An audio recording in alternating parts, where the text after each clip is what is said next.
তুরাগ নদীর তীরে গড়ে ওঠা অবৈধ স্থাপনা উচ্ছেদ করেছে বিআইডব্লিউটিএ। চলমান অভিযানের ২২তম দিনে তুরাগ নদীর দুপারে দখলদারদের স্থাপনা ভেঙে দেওয়া হয়। উচ্ছেদ করা স্থানে আবারও যেন দখল না হয় সেদিকে নজরদারি বাড়ানো হয়েছে বলেও জানায় বিআইডব্লিউটিএ। সোমবার সকালে সাভারের কাউন্দিয়া ইউনিয়নের তুরাগ নদীর পাশে পাড় দখল করে গড়ে ওঠা অবৈধ স্থাপনা উচ্ছেদ শুরু করে বিআইডব্লিউটিএ। দুটি স্ক্যাভেটর মেশিন দিয়ে পানি উন্নয়ন বোর্ডের সহায়তায় সীমানার পিলারের মধ্যে নির্মিত বেশ কয়েকটি ভবন ভেঙে ফেলা হয়।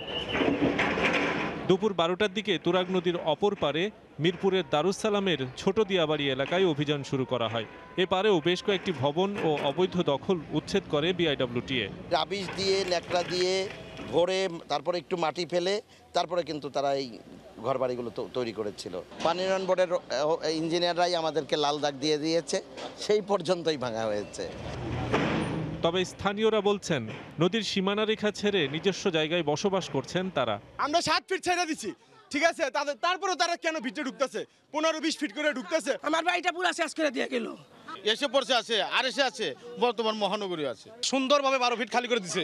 খালি করার সত্ত্বেও তারা জোর জুলুম ভাবে ভাঙতেছে, তো পুরোটাই জোর জুলুম হচ্ছে এখানে। নদীর অবৈধ স্থাপনা উচ্ছেদের পাশাপাশি নদীর পার স্থায়ী সংরক্ষণের ব্যবস্থা নেওয়া হচ্ছে বলে জানায় নৌ পরিবহন মন্ত্রণালয়ের যুগ্ম সচিব।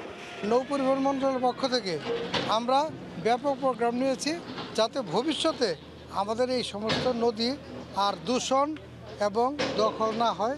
সোমবার নদী রক্ষায় তৃতীয় পর্বের অভিযানে ২২তম দিনের মতো অভিযান চালায় বিআইডব্লিউটিএ। শফিক মোহাম্মদ, সময় সংবাদ, ঢাকা।